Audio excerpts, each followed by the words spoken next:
Mheshimiwa Raila Amolo Odinga alikuwa baba wa wote, hakuwa na ukabila na alipenda nchi na wananchi wa Kenya wote.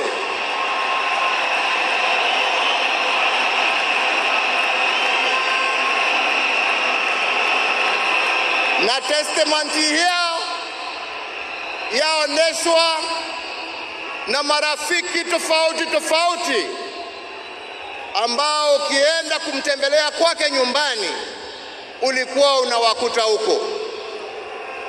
Marafiki kutoka kila kona ya taifa letu la Kenya. Raila alikupenda kwa sababu ya maono yako, alikupenda kwa sababu ya fikira zako, alikupenda kwa sababu ya vitendo yako, lakini sio kwa sababu ya rangi yako ama kabila lako.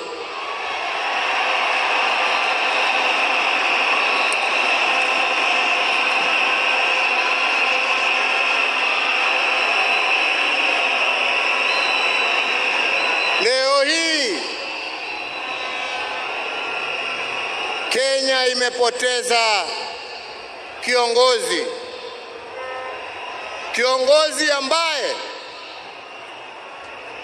historia ya demokrasia katika taifa letu la Kenya haiwezi iandikwe bila la jina la Raila Amolo Odinga kuwa nambari 1.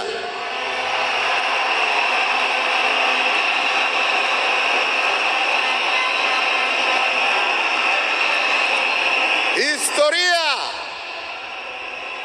ya Kenya ya kutetea haki za kibinadamu na haki za wananchi wote haiwezi iandikwe bila ya jina ya Raila Amolo Odinga kuwa nambari 1.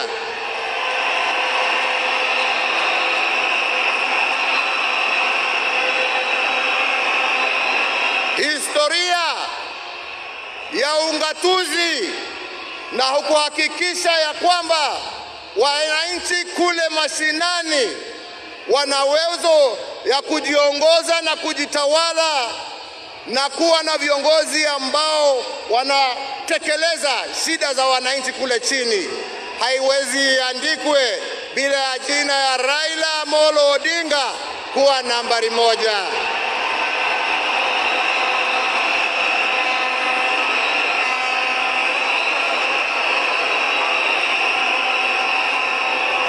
In short, nasema vipi?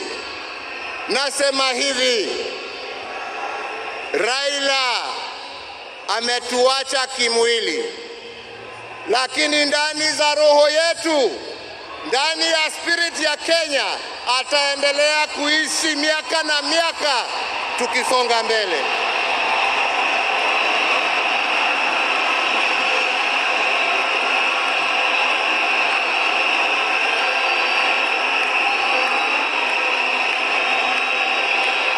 Wenzetu, Raila alipenda amani. Raila alipenda umoja wa taifa letu. Raila alifurahia akiona Wakenya wakiungana, wakishirikiana, wakijenga taifa lao pamoja.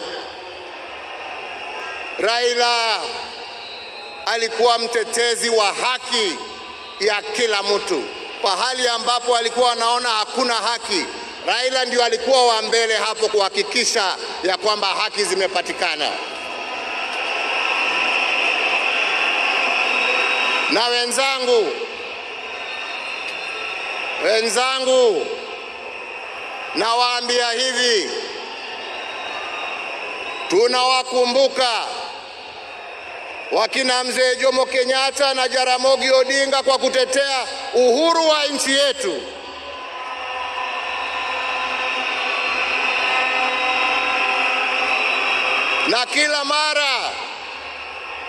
Na kila mara tukiimba wimbo wa taifa tunasema tunatalinda uhuru wetu na damu yetu na jasho yetu.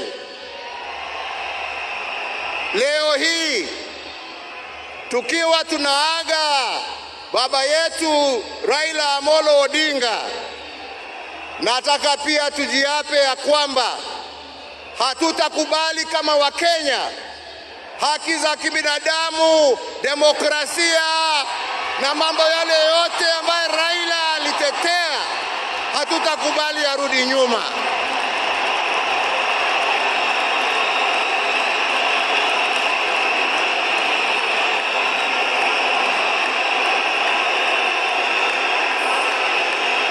Hatutakubali arudi nyuma.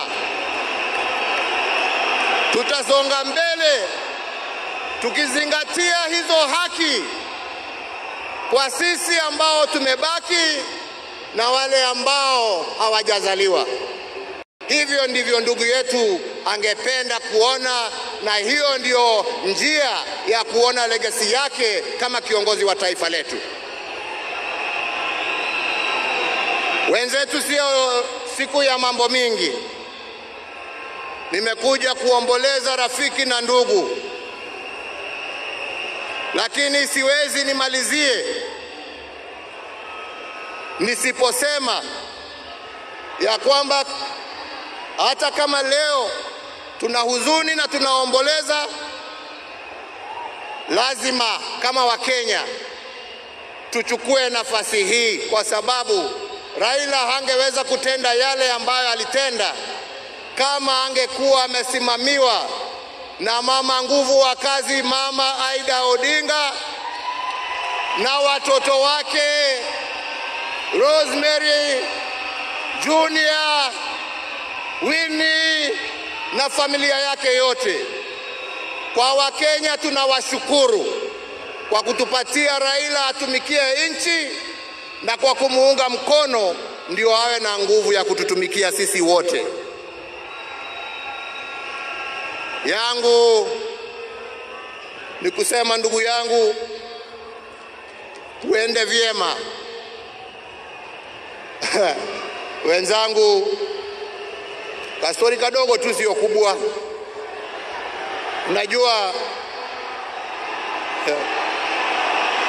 Unajua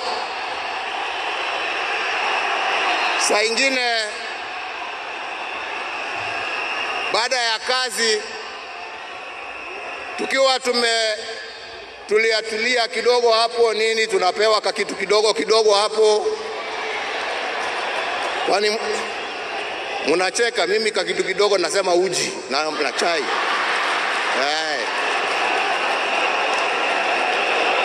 Lakini wakati tulikuwa tunapiga gumzo,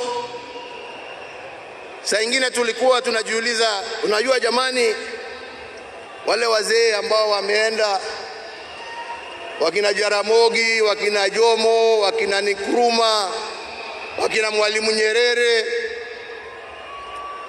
jameni, unafikirianga wakiketi wanaongeanga mambo gani? Mimi nilikuwa nasema, unajua wanaongea siasa kama sisi, wanatuangalia tu na mambo hii yetu ya upuzi hapo, wanatuchekelea. Anasema lakini unajua, I'm very keen kujua. Sasa ndugu yangu, umeenda mbele yangu, sasa tayari najua mnajiongeleshana huko, na sio ati niko na haraka ya kuja kuwafikia, lakini